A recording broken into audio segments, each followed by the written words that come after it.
Chapter 14. Anne's Confession. On the Monday evening before the picnic, Marilla came down from her room with a troubled face. "Anne," she said to that small personage who was shelling peas by the spotless table and singing "Nellie of the Hazel Dell" with a vigor and expression that did credit to Diana's teaching, "did you see anything of my amethyst brooch? I thought I stuck it in my pincushion when I came home from church yesterday evening, but I can't find it anywhere." I saw it this afternoon when you were away at the Aid Society," said Anne a little slowly. "I was passing your door when I saw it on the cushion, so I went in to look at it." "Did you touch it?" said Marilla sternly. "Yes," admitted Anne. "I took it up and I pinned it on my breast just to see how it would look." "You had no business to do anything of the sort. It's very wrong in a little girl to meddle. You shouldn't have gone into my room in the first place, and you shouldn't have touched a brooch that didn't belong to you in the second. Where did you put it?" "Oh, I put it back on the bureau. I hadn't it on a minute. Truly, I didn't mean to meddle, Marilla. I didn't think about its being wrong to go in and try on the brooch, but I see now that it was, and I'll never do it again. That's one good thing about me. I never do the same naughty thing twice." "You didn't put it back," said Marilla. "That brooch isn't anywhere on the bureau. You've taken it out or something, Anne."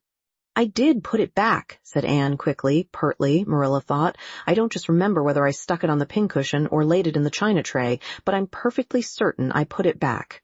"I'll go and have another look," said Marilla, determining to be just. "If you put that brooch back, it's there still. If it isn't, I'll know you didn't, that's all." Marilla went to her room and made a thorough search, not only over the bureau, but in every other place she thought the brooch might possibly be. It was not to be found, and she returned to the kitchen.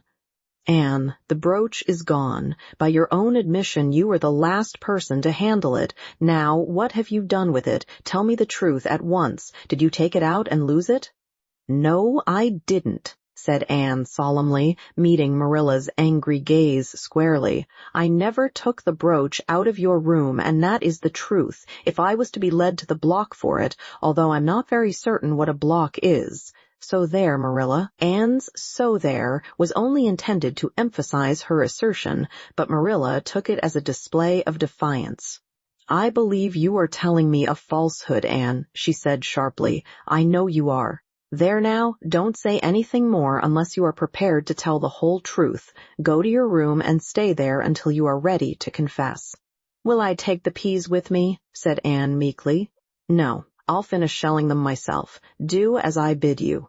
When Anne had gone, Marilla went about her evening tasks in a very disturbed state of mind. She was worried about her valuable brooch. What if Anne had lost it? And how wicked of the child to deny having taken it when anybody could see she must have. With such an innocent face, too. "I don't know what I wouldn't sooner have had happen," thought Marilla as she nervously shelled the peas. "Of course, I don't suppose she meant to steal it or anything like that. She's just taken it to play with or help along that imagination of hers. She must have taken it, that's clear, for there hasn't been a soul in that room since she was in it, by her own story, until I went up tonight. And the brooch is gone, there's nothing surer. I suppose she has lost it and is afraid to own up, for fear she'll be punished. It's a dreadful thing to think she tells falsehoods. It's a far worse thing than her fit of temper. It's a fearful responsibility to have a child in your house you can't trust. Slyness and untruthfulness, that's what she has displayed. I declare I feel worse about that than about the brooch. If she'd only have told the truth about it, I wouldn't mind so much." Marilla went to her room at intervals all through the evening and searched for the brooch, without finding it. A bedtime visit to the east gable produced no result. Anne persisted in denying that she knew anything about the brooch, but Marilla was only the more firmly convinced that she did. She told Matthew the story the next morning. Matthew was confounded and puzzled. He could not so quickly lose faith in Anne, but he had to admit that circumstances were against her. "You're sure it hasn't fell down behind the bureau?" was the only suggestion he could offer. I've moved the bureau, and I've taken out the drawers, and I've looked in every crack and cranny, was Marilla's positive answer. The brooch is gone, and that child has taken it and lied about it. That's the plain, ugly truth, Matthew Cuthbert, and we might as well look it in the face. Well now, what are you going to do about it? Matthew asked forlornly, feeling secretly thankful that Marilla and not he had to deal with the situation. He felt no desire to put his oar in this time. She'll stay in her room until she confesses, said Marilla grimly, remembering the success of this method in the former case. Then we'll see. Perhaps we'll be able to find the brooch if she'll only tell where she took it, but in any case, she'll have to be severely punished, Matthew. Well now, you'll have to punish her, said Matthew, reaching for his hat. I've nothing to do with it, remember. You warned me off yourself. Marilla felt deserted by everyone. She could not even go to Mrs. Lynde for advice. She went up to the East Gable with a very serious face and left it with a face more serious still. Anne steadfastly refused to confess. She persisted in asserting that she had not taken the brooch. The child had evidently been crying, and Marilla felt a pang of pity which she sternly repressed. By night she was, as she expressed it, beat out. You'll stay in this room until you confess, Anne. You can make up your mind to that, she said firmly. But the picnic is tomorrow, Marilla, cried Anne. You won't keep me from going to that, will you? You'll just let me out for the afternoon, won't you? Then I'll stay here as long as you like afterwards, cheerfully. But I must go to the picnic. You'll not go to picnics nor anywhere else until you've confessed, Anne. Oh, Marilla, gasped Anne. But Marilla had gone out and shut the door. Wednesday morning dawned as bright and fair as if expressly made to order for the picnic. Birds sang around Green Gables. The Madonna lilies in the garden sent out whiffs of perfume that entered in on viewless winds at every door and window and wandered through halls and rooms like spirits of benediction. The birches in the hollow waved joyful hands as if watching for Anne's usual morning greeting from the East Gable. But Anne was not at her window. When Marilla took her breakfast up to her, she found the child sitting primly on her bed, pale and resolute, with tight-shut lips and gleaming eyes. Marilla, I'm ready to confess.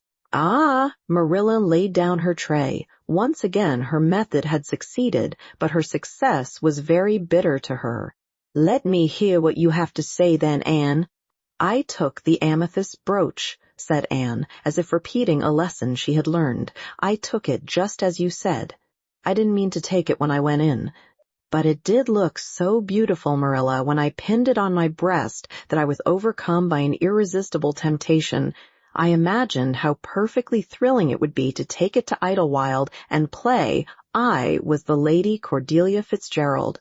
It would be so much easier to imagine I was the Lady Cordelia if I had a real amethyst brooch on. Diana and I make necklaces of roseberries, but what are roseberries compared to amethysts? So I took the brooch. I thought I could put it back before you came home. I went all the way around by the road to lengthen out the time. When I was going over the bridge across the Lake of Shining Waters, I took the brooch off to have another look at it. Oh, how it did shine in the sunlight, and then, when I was leaning over the bridge, it just slipped through my fingers, so, and went down, down, down, all purply sparkling, and sank forevermore beneath the Lake of Shining Waters. And that's the best I can do at confessing, Marilla. Marilla felt hot anger surge up into her heart again. This child had taken and lost her treasured amethyst brooch, and now sat there calmly reciting the details thereof without the least apparent compunction or repentance. Anne, this is terrible, she said, trying to speak calmly. You are the very wickedest girl I ever heard of. Yes, I suppose I am, agreed Anne tranquilly, and I know I'll have to be punished. It'll be your duty to punish me, Marilla. Won't you please get it over right off, because I'd like to go to the picnic with nothing on my mind. Picnic, indeed. You'll go to no picnic today, Anne Shirley. That shall be your punishment, and it isn't half severe enough either for what you've done. Not go to the picnic. Anne sprang to her feet and clutched Marilla's hand. "But you promised me I might. Oh, Marilla, I must go to the picnic. That was why I confessed. Punish me any way you like, but that. Oh, Marilla, please, please let me go to the picnic. Think of the ice cream. For anything you know, I may never have a chance to taste ice cream again." Marilla disengaged Anne's clinging hands stonily. "You needn't plead, Anne. You are not going to the picnic, and that's final. No, not a word." Anne realized that Marilla was not to be moved. She clasped her hands together, gave a piercing shriek, and then flung herself face downward on the bed, crying and writhing in an utter abandonment of disappointment and despair. "For the land's sake," gasped Marilla, hastening from the room, "I believe the child is crazy. No child in her senses would behave as she does. If she isn't, she's utterly bad. Oh, dear, I'm afraid Rachel was right from the first. But I've put my hand to the plow, and I won't look back." That was a dismal morning. Marilla worked fiercely and scrubbed the porch floor and the dairy shelves when she could find nothing else to do. Neither the shelves nor the porch needed it, but Marilla did. Then she went out and raked the yard. When dinner was ready, she went to the stairs and called Anne. A tear-stained face appeared, looking tragically over the banisters. "Come down to your dinner, Anne." "I don't want any dinner, Marilla," said Anne sobbingly. "I couldn't eat anything. My heart is broken. You'll feel remorse of conscience someday, I expect, for breaking it, Marilla, but I forgive you. Remember when the time comes that I forgive you. But please don't ask me to eat anything, especially boiled pork and greens. Boiled pork and greens are so unromantic when one is in affliction." Exasperated, Marilla returned to the kitchen and poured out her tale of woe to Matthew, who, between his sense of justice and his unlawful sympathy with Anne, was a miserable man. "Well now, she shouldn't have taken the brooch, Marilla, or told stories about it," he admitted, mournfully surveying his plateful of unromantic pork and greens as if he, like Anne, thought it a food unsuited to crises of feeling. "But she's such a little thing, such an interesting little thing. Don't you think it's pretty rough not to let her go to the picnic when she's so set on it?" "Matthew Cuthbert, I'm amazed at you. I think I've let her off entirely too easy, and she doesn't appear to realize how wicked she's been at all. That's what worries me most. If she'd really felt sorry, it wouldn't be so bad, and you don't seem to realize it, neither. You're making excuses for her all the time to yourself. I can see that." "Well now, she's such a little thing," feebly reiterated Matthew. "And there should be allowances made, Marilla. You know she's never had any bringing up." "Well, she's having it now," retorted Marilla. The retort silenced Matthew if it did not convince him. That dinner was a very dismal meal. The only cheerful thing about it was Jerry Boot, the hired boy, and Marilla resented his cheerfulness as a personal insult. When her dishes were washed and her bread sponge set and her hens fed, Marilla remembered that she had noticed a small rent in her best black lace shawl when she had taken it off on Monday afternoon on returning from the Ladies' Aid. She would go and mend it. The shawl was in a box in her trunk. As Marilla lifted it out, the sunlight, falling through the vines that clustered thickly about the window, struck upon something caught in the shawl, something that glittered and sparkled in facets of violet light. Marilla snatched at it with a gasp. It was the amethyst brooch, hanging to a thread of the lace by its catch. "Dear life and heart," said Marilla blankly, "what does this mean? Here's my brooch, safe and sound, that I thought was at the bottom of Barry's pond. Whatever did that girl mean by saying she took it and lost it? I declare I believe Green Gables is bewitched. I remember now that when I took off my shawl Monday afternoon, I laid it on the bureau for a minute. I suppose the brooch got caught in it somehow. Well, Marilla betook herself to the east gable, brooch in hand. Anne had cried herself out and was sitting dejectedly by the window. "Anne Shirley," said Marilla solemnly, "I've just found my brooch hanging to my black lace shawl. Now I want to know what that rigmarole you told me this morning meant." Why, you said you'd keep me here until I confessed, returned Anne wearily, and so I decided to confess because I was bound to get to the picnic.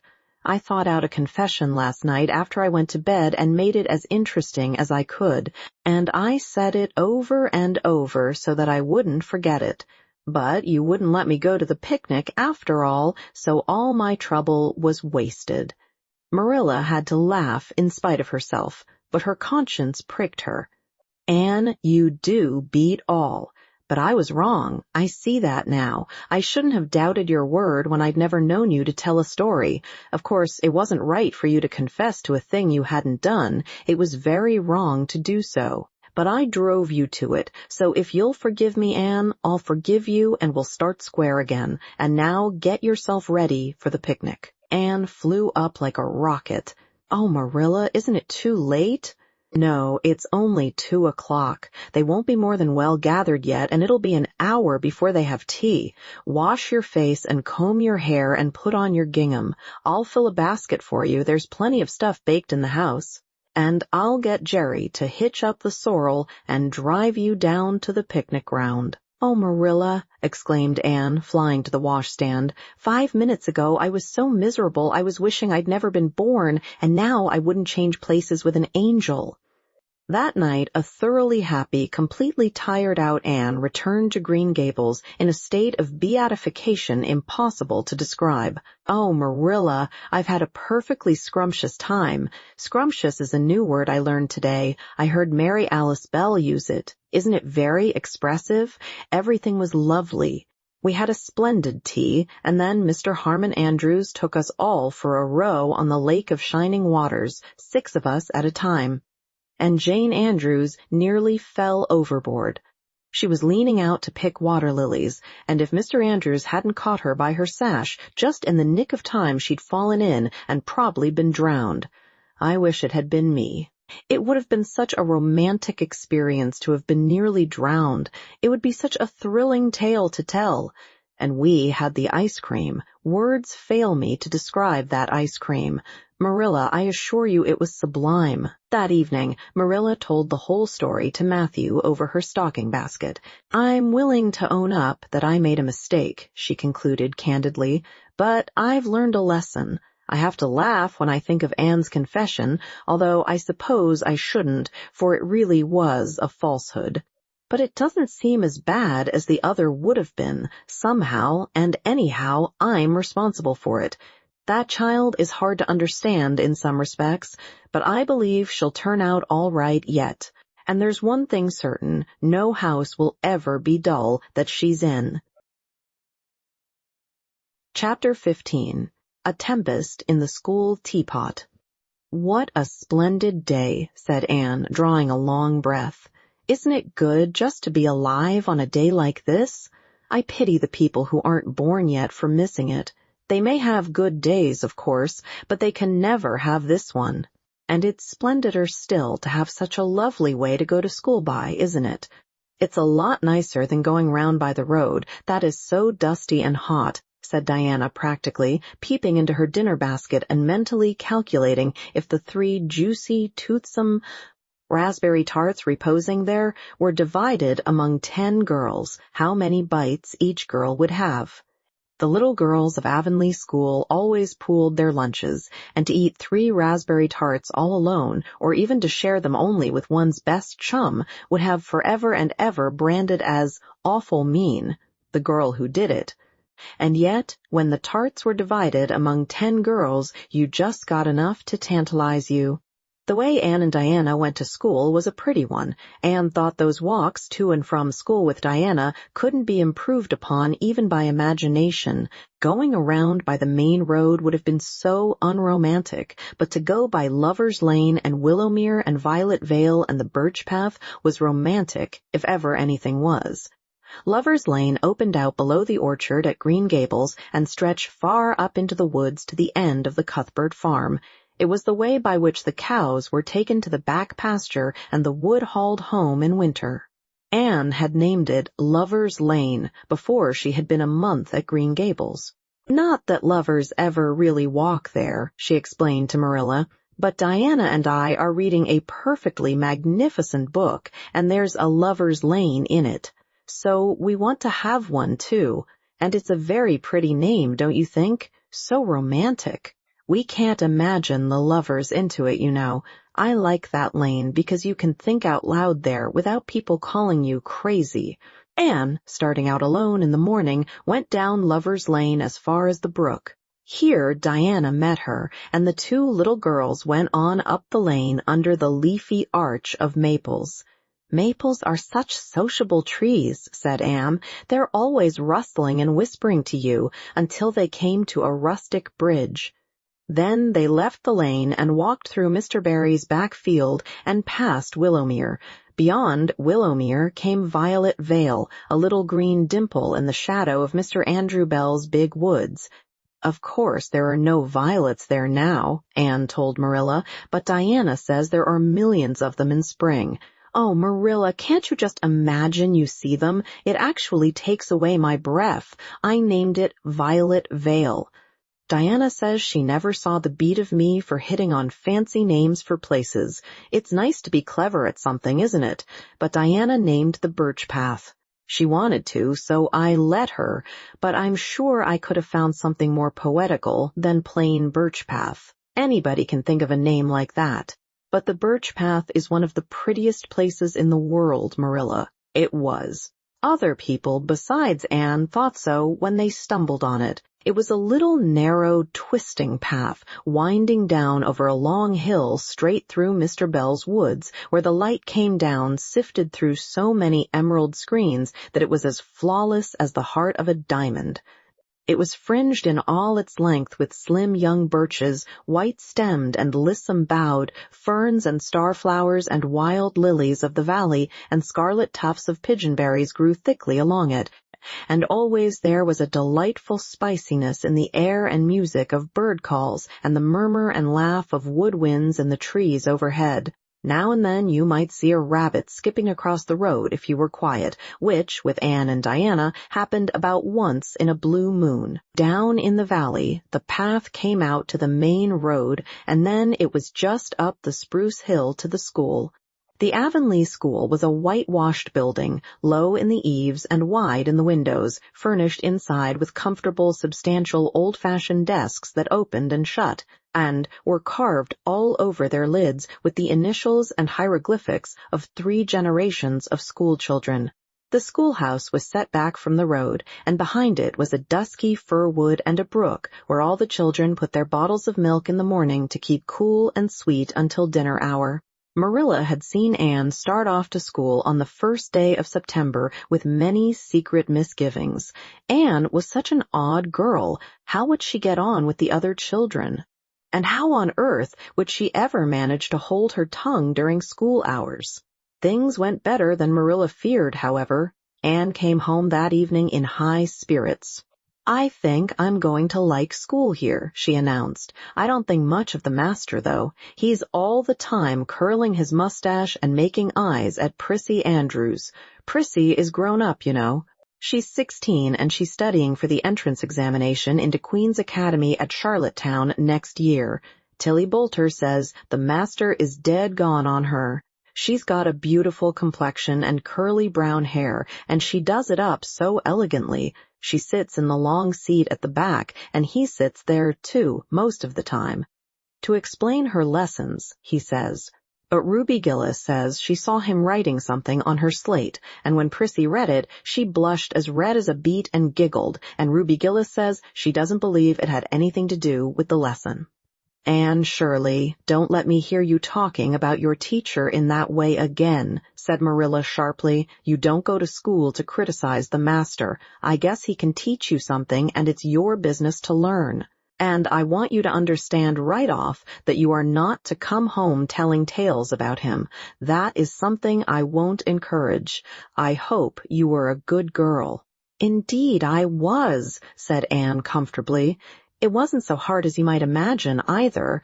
I sit with Diana. Our seat is right by the window, and we can look down to the lake of shining waters. There are a lot of nice girls in school, and we had scrumptious fun playing at dinner time. It's so nice to have a lot of little girls to play with.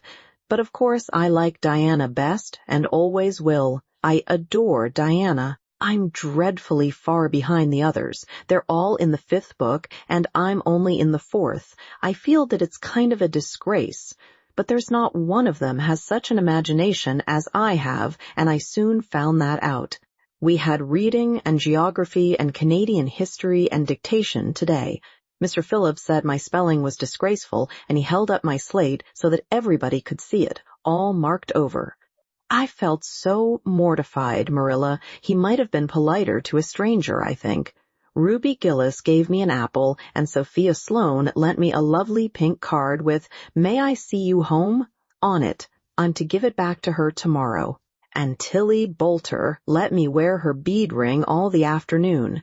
Can I have some of those pearl beads off the old pincushion in the garret to make myself a ring? And oh, Marilla, Jane Andrews told me that Minnie McPherson told her that she heard Prissy Andrews tell Sarah Gillis that I had a very pretty nose.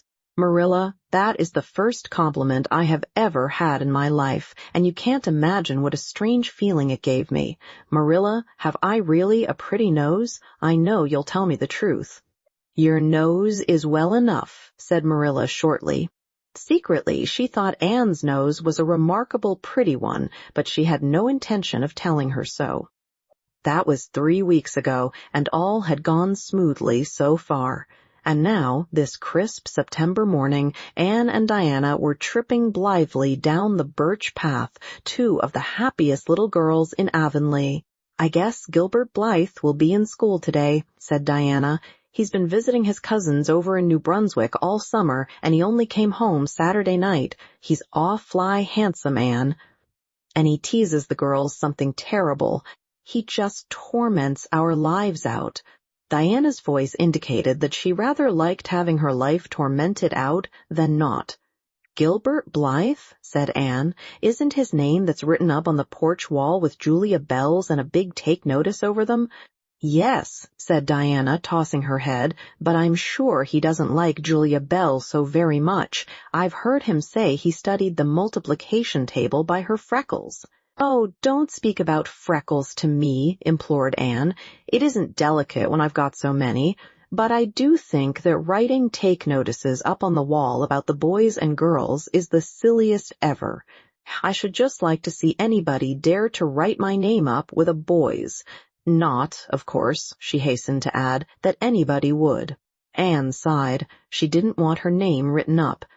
But it was a little humiliating to know that there was no danger of it. "Nonsense," said Diana, whose black eyes and glossy tresses had played such havoc with the hearts of Avonlea schoolboys that her name figured on the porch walls in 6 take notices. "It's only meant as a joke. And don't you be too sure your name won't ever be written up. Charlie Sloane is dead gone on you." He told his mother, mind you, that you were the smartest girl in school. That's better than being good-looking. "No, it isn't," said Anne, feminine to the core. "I'd rather be pretty than clever. And I hate Charlie Sloane. I can't bear a boy with goggle eyes. If anyone wrote my name up with his, I'd never get over it. Diana Barry. But it is nice to keep head of your class."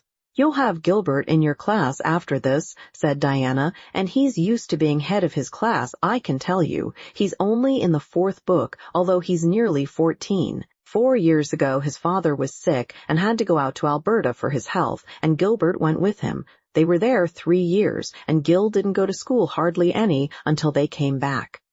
"You won't find it so easy to keep head after this, Anne." "I'm glad," said Anne quickly. "I couldn't really feel proud of keeping head of little boys and girls of just 9 or 10. I got up yesterday spelling ebullition. Josie Pye was head, and, mind you, she peeped in her book. Mr. Phillips didn't see her. He was looking at Prissy Andrews, but I did. I just swept her a look of freezing scorn, and she got as red as a beet and spelled it wrong after all. "Those Pye girls are cheats all round," said Diana indignantly as they climbed the fence of the main road. "Gertie Pye actually went and put her milk bottle in my place in the brook yesterday. Did you ever? I don't speak to her now." When Mr. Phillips was in the back of the room hearing Prissy Andrews's Latin, Diana whispered to Anne, "That's Gilbert Blythe sitting right across the aisle from you, Anne. Just look at him and see if you don't think he's handsome." Anne looked accordingly. She had a good chance to do so, for the said Gilbert Blythe was absorbed in stealthily pinning the long yellow braid of Ruby Gillis, who sat in front of him, to the back of her seat. He was a tall boy with curly brown hair, roguish hazel eyes, and a mouth twisted into a teasing smile. Presently, Ruby Gillis started up to take a sum to the master. She fell back into her seat with a little shriek, believing that her hair was pulled out by the roots. Everybody looked at her, and Mr. Phillips glared so sternly that Ruby began to cry. Gilbert had whisked the pin out of sight and was studying his history with the soberest face in the world. But when the commotion subsided, he looked at Anne and winked with inexpressible drollery. "I think your Gilbert Blythe is handsome," confided Anne to Diana, "but I think he's very bold. It isn't good manners to wink at a strange girl." But it was not until the afternoon that things really began to happen. Mr. Phillips was back in the corner explaining a problem in algebra to Prissy Andrews, and the rest of the scholars were doing pretty much as they pleased, eating green apples, whispering, drawing pictures on their slates, and driving crickets harnessed to strings up and down aisle. Gilbert Blythe was trying to make Anne Shirley look at him and failing utterly, because Anne was at that moment totally oblivious not only to the very existence of Gilbert Blythe, but of every other scholar in Avonlea School itself. With her chin propped on her hands and her eyes fixed on the blue glimpse of the lake of shining waters that the west window afforded, she was far away in a gorgeous dreamland hearing and seeing nothing save her own wonderful visions. Gilbert Blythe wasn't used to putting himself out to make a girl look at him and meeting with failure. She should look at him, that red-haired Shirley girl with the little pointed chin and the big eyes that weren't like the eyes of any other girl in Avonlea School. Gilbert reached across the aisle, picked up the end of Anne's long red braid, held it out at arm's length, and said in a piercing whisper, "Carrots, carrots." Then Anne looked at him with a vengeance. She did more than look. She sprang to her feet, her bright fancies fallen into cureless ruin. She flashed one indignant glance at Gilbert from eyes whose angry sparkle was swiftly quenched in equally angry tears. "You mean hateful boy?" she exclaimed passionately. "How dare you?" And then, thwack! Anne had brought her slate down on Gilbert's head and cracked it, slate not, head clear across. Avonlea School always enjoyed a scene. This was an especially enjoyable one. Everybody said, "Oh," in horrified delight. Diana gasped. Ruby Gillis, who was inclined to be hysterical, began to cry. Tommy Sloane let his team of crickets escape him altogether while he stared open-mouthed at the tableau. Mr. Phillips stalked down the aisle and laid his hand heavily on Anne's shoulder. "Anne Shirley, what does this mean?" he said angrily. Anne returned no answer. It was asking too much of flesh and blood to expect her to tell before the whole school that she had been called carrots. Gilbert, it was who spoke up stoutly. "It was my fault, Mr. Phillips," I teased her. Mr. Phillips paid no heed to Gilbert. "I am sorry to see a pupil of mine displaying such a temper and such a vindictive spirit," he said in a solemn tone, as if the mere fact of being a pupil of his ought to root out all evil passions from the hearts of small, imperfect mortals. "Anne, go and stand on the platform in front of the blackboard for the rest of the afternoon." Anne would have infinitely preferred a whipping to this punishment under which her sensitive spirit quivered as from a whiplash. With a white, set face, she obeyed. Mr. Phillips took a chalk crayon and wrote on the blackboard above her head, "Anne Shirley has a very bad temper. Anne Shirley must learn to control her temper, and then read it out loud so that even the primer class, who couldn't read writing, should understand it." Anne stood there the rest of the afternoon with that legend above her. She did not cry or hang her head. Anger was still too hot in her heart for that, and it sustained her amid all her agony of humiliation. With resentful eyes and passion-red cheeks, she confronted alike Diana's sympathetic gaze and Charlie Sloane's indignant nods and Josie Pye's malicious smiles. As for Gilbert Blythe, she would not even look at him. She would never look at him again. She would never speak to him. When school was dismissed, Anne marched out with her red head held high.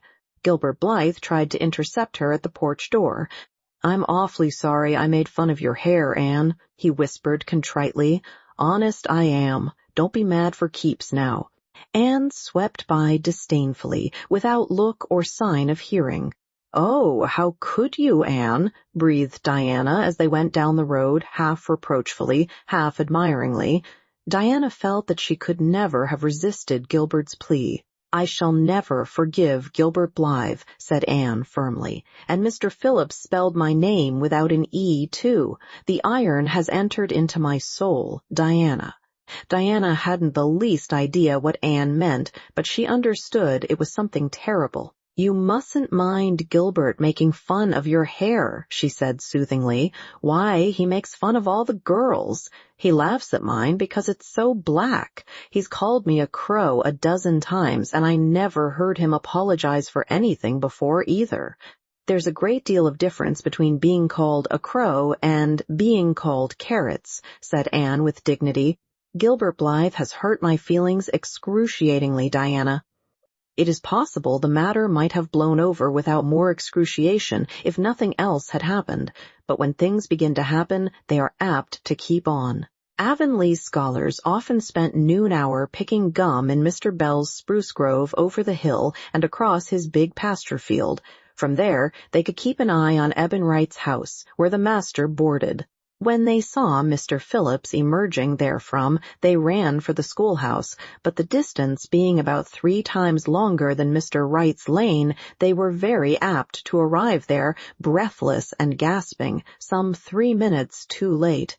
On the following day, Mr. Phillips was seized with one of his spasmodic fits of reform and announced before going home to dinner that he should expect to find all the scholars in their seats when he returned. Anyone who came in late would be punished. All the boys and some of the girls went to Mr. Bell's spruce grove as usual, fully intending to stay only long enough to pick a chew. But spruce groves are seductive and yellow nuts of gum beguiling. They picked and loitered and strayed, and as usual, the first thing that recalled them to a sense of the flight of time was Jimmy Glover shouting from the top of a patriarchal old spruce, "Master's coming." The girls who were on the ground started first and managed to reach the schoolhouse in time, but without a second to spare. The boys, who had to wriggle hastily down from the trees, were later, and Anne, who had not been picking gum at all but was wandering happily in the far end of the grove, waist-deep among the bracken, singing softly to herself, with a wreath of rice lilies on her hair, as if she were some wild divinity of the shadowy places, was latest of all. Anne could run like a deer, however. Run she did, with the impish result that she overtook the boys at the door and was swept into the schoolhouse among them, just as Mr. Phillips was in the act of hanging up his hat.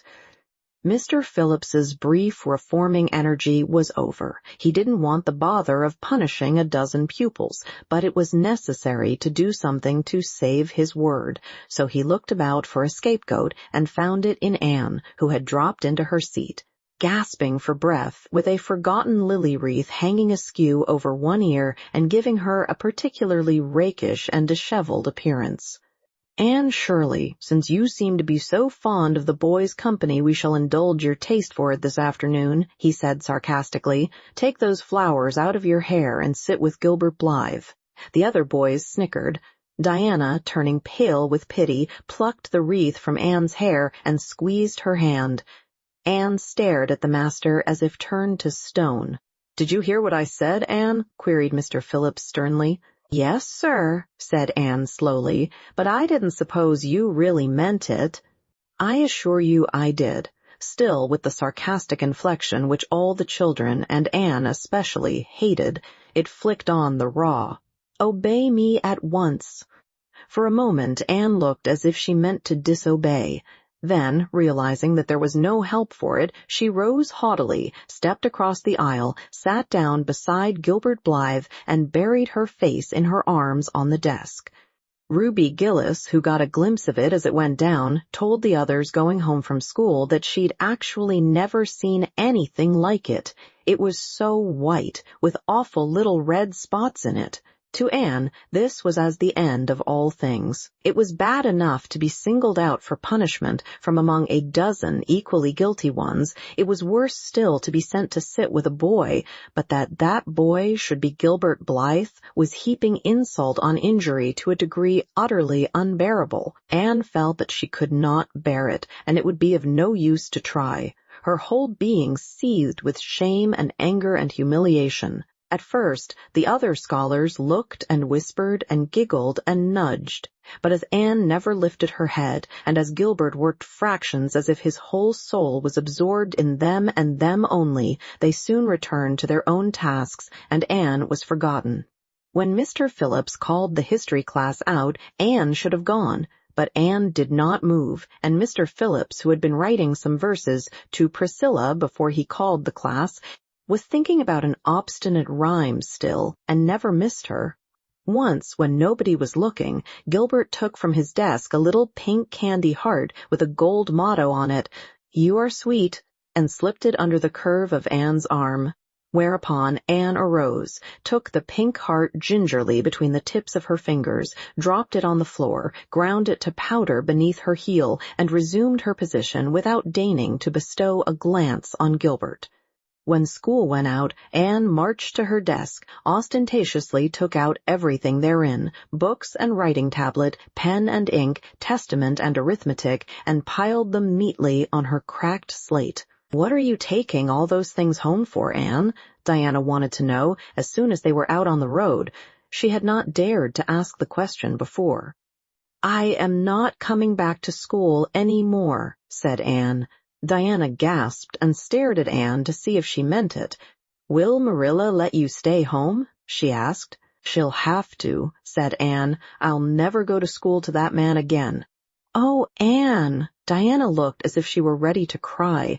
"I do think you're mean. What shall I do? Mr. Phillips will make me sit with that horrid Gertie Pye. I know he will because she is sitting alone. Do come back, Anne." "I'd do almost anything in the world for you, Diana," said Anne sadly. "I'd let myself be torn limb from limb if it would do you any good. But I can't do this, so please don't ask it. You harrow up my very soul." "Just think of all the fun you will miss," mourned Diana. "We are going to build the loveliest new house down by the brook, and we'll be playing ball next week, and you've never played ball, Anne. It's tremendously exciting. And we're going to learn a new song. Jane Andrews is practicing it up now, and Alice Andrews is going to bring a new pansy book next week, and we're all going to read it out loud, chapter about Down by the Brook. And you know you are so fond of reading out loud, Anne." Nothing moved Anne in the least. Her mind was made up. She would not go to school to Mr. Phillips again, she told Marilla so when she got home. "Nonsense," said Marilla. "It isn't nonsense at all," said Anne, gazing at Marilla with solemn, reproachful eyes. "Don't you understand, Marilla? I've been insulted." "Insulted fiddlesticks. You'll go to school tomorrow, as usual." "Oh, no." Anne shook her head gently. "I'm not going back, Marilla. I'll learn my lessons at home, and I'll be as good as I can be and hold my tongue all the time if it's possible at all, but I will not go back to school, I assure you." Marilla saw something remarkably like unyielding stubbornness looking out of Anne's small face. She understood that she would have trouble in overcoming it, but she resolved wisely to say nothing more just then. "I'll run down and see Rachel about it this evening," she thought. "There's no use reasoning with Anne now. She's too worked up, and I've an idea she can be awful stubborn if she takes the notion. Far as I can make out from her story, Mr. Phillips has been carrying matters with a rather high hand, but it would never do to say so to her. I'll just talk it over with Rachel. She's sent 10 children to school, and she ought to know something about it. She'll have heard the whole story, too, by this time." Marilla found Mrs. Lynde knitting quilts as industriously and cheerfully as usual. "I suppose you know what I've come about," she said, a little shamefacedly. Mrs. Rachel nodded. "About Anne's fuss in school, I reckon," she said. "Tilly Boulter was in on her way home from school and told me about it." "I don't know what to do with her," said Marilla. "She declares she won't go back to school. I never saw a child so worked up. I've been expecting trouble ever since she started to school. I knew things were going too smooth to last. She's so high-strung. What would you advise, Rachel?"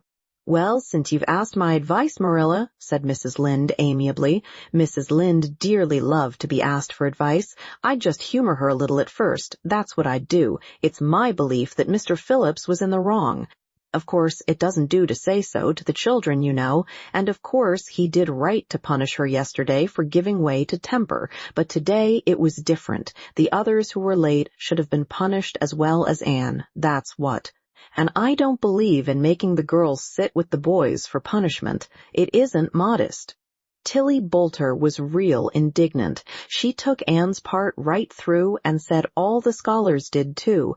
Anne seems real popular among them somehow. I never thought she'd take with them so well. "Then you really think I'd better let her stay home?" said Marilla in amazement. "Yes, that is. I wouldn't say school to her again until she said it herself. Depend upon it, Marilla, she'll cool off in a week or so and be ready enough to go back of her own accord, that's what, while if you were to make her go back right off, dear knows what freak or tantrum she'd take next and make more trouble than ever. The less fuss made the better, in my opinion. She won't miss much by not going to school, as far as that goes. Mr. Phillips isn't any good at all as a teacher. The order he keeps is scandalous, that's what, and he neglects the young fry and puts all his time on those big scholars he's getting ready for Queen's. He'd never have got the school for another year if his uncle hadn't been the trustee, for he just leads the other two around by the nose, that's what. I declare I don't know what education in this island is coming to." Mrs. Rachel shook her head, as much as to say if she were only at the head of the educational system of the province, things would be much better managed. Marilla took Mrs. Rachel's advice, and not another word was said to Anne about going back to school. She learned her lessons at home, did her chores, and played with Diana in the chilly purple autumn twilights. But when she met Gilbert Blythe on the road or encountered him in Sunday school, she passed him by with an icy contempt that was no whit thawed by his evident desire to appease her.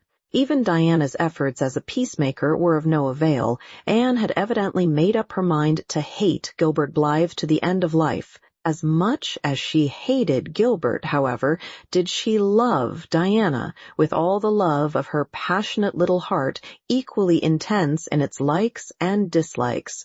One evening, Marilla, coming in from the orchard with a basket of apples, found Anne sitting along by the east window in the twilight, crying bitterly. "Whatever's the matter now, Anne?" she asked. "It's about Diana," sobbed Anne luxuriously. "I love Diana so, Marilla. I cannot ever live without her. But I know very well when we grow up that Diana will get married and go away and leave me. And oh, what shall I do? I hate her husband. I just hate him furiously. I've been imagining it all out, the wedding and everything. Diana dressed in snowy garments, with a veil, and looking as beautiful and regal as a queen, and me, the bridesmaid, with a lovely dress too, and puffed sleeves, but with a breaking heart hid beneath my smiling face, and then bidding Diana goodbye." Here Anne broke down entirely and wept with increasing bitterness. Marilla turned quickly away to hide her twitching face, but it was no use. She collapsed on the nearest chair and burst into such a hearty and unusual peal of laughter that Matthew, crossing the yard outside, halted in amazement. When had he heard Marilla laugh like that before? "Well, Anne Shirley," said Marilla as soon as she could speak, "if you must borrow trouble, for pity's sake borrow it handier home. I should think you had an imagination, sure enough."